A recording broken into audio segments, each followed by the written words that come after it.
God evening. It is January 9th. God calling, no strain, God eventide, a love home. Let's hop right into it. I'm gonna kind of do a little split so I can see you guys front and center. All right, God calling, no strain. There's no coach for today, so let's jump into it. No strain.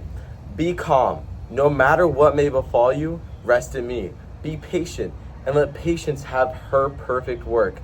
Never think things overwhelming. How can you be overwhelmed when I am with you? Do not feel the strain of life. There's no strain for my children. Do you not see I am a master instrument maker? Have I not fashioned each part? Do I not know just what I can bear without a strain? Would I, the maker of so delicate an instrument, ask of it anything that can destroy or strain? No, the strain is only when you are serving another master, the world, fame, the good opinion of men, or carrying 2 days' burden on that one day.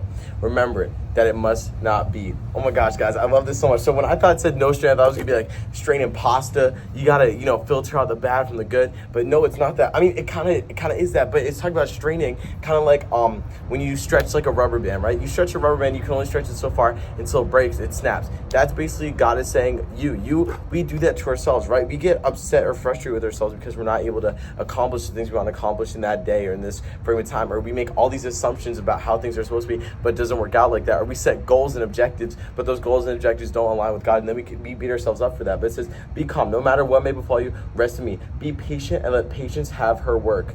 Never think things overwhelming. How can you be overwhelmed when I am with you? That is so true. We cannot be overwhelmed as long as we know that God is with us, God is watching over us, because we know that no matter what we do, his plan is going to be there for us. As long as we just keep walking step by step, we're going to be walking down that correct path, right? And then the next part is talking about strain. It says, no, the strain is only when you're serving another master, the world, fame, and the good opinion of men, or carrying 2 days' burden on one day. So God is saying that the only time that we should break, or the only time that we should have like a breakdown, or we should fail or get overwhelmed or feel anxiety or feel all these different things like a depression, any of these things, the only time that should be happening to us is if we are serving the wrong master. If we try to fit ourselves to the wrong thing, if we try to push ourselves in a way that we're not supposed to be pushed, if we try to mold ourselves around something that isn't godly, right? That's the only time. So if you guys are feeling that, if you're feeling depressed, anxious, if you're feeling worried about the future, if you don't feel like you're going down the wrong path, any of these different things, then that means that you're molding yourself,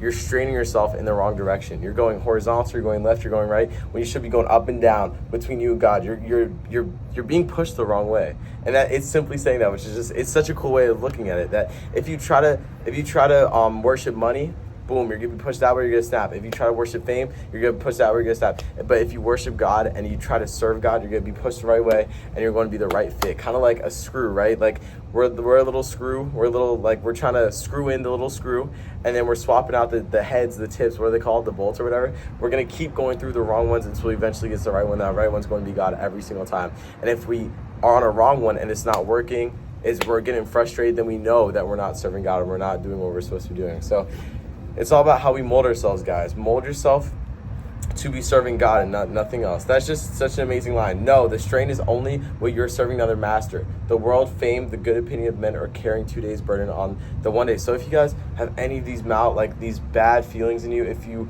are worried, if you don't know what's going on, then you don't have that full faith in the Lord, and you're serving the wrong master. You're not serving the thing that you're supposed to be serving, and you're doing things for the wrong reasons. God at eventide, a love home. Hush earth's desires, and you miss not my footfall. It brings the strength of a warrior and the eagerness of a lover. Let your heart thrill with the glad he comes. Forsake all thought but the thought of me as I enter. Soul rest and heart comfort I bring. Forget all else. Let me lift a burden from your shoulders, my burden, born for you. Here in quiet we will rest. Build, you are reinvigorated. Poor dwelling you feel for the King of Kings.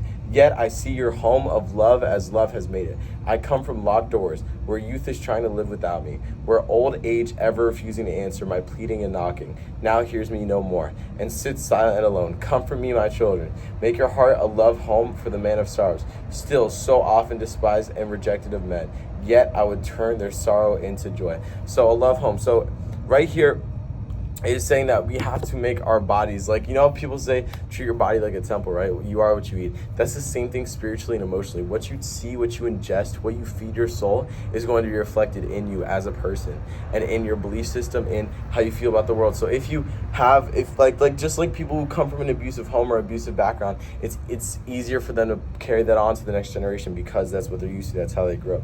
So you have to make sure that you're feeding your soul proper things. Do not let the disease of the world, do not let all these like just dirty things in. You don't want to do that. Just like how you wouldn't want to eat a box of donuts, you're not going to want to ingest the news 24/7 and see all the evil and bad into the world, or else that's what you're just going to be, that's what's going to be reciprocated, and that's what's going to be put out. That's what you're going to expect, right?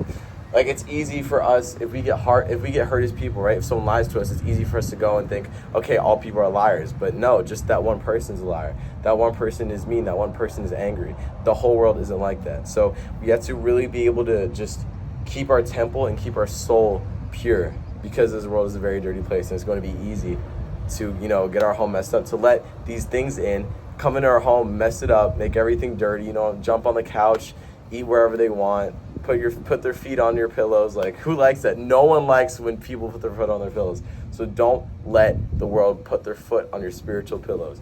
With that, that is going to be it. That is January 9th. I love you guys, and with that, I will say amen.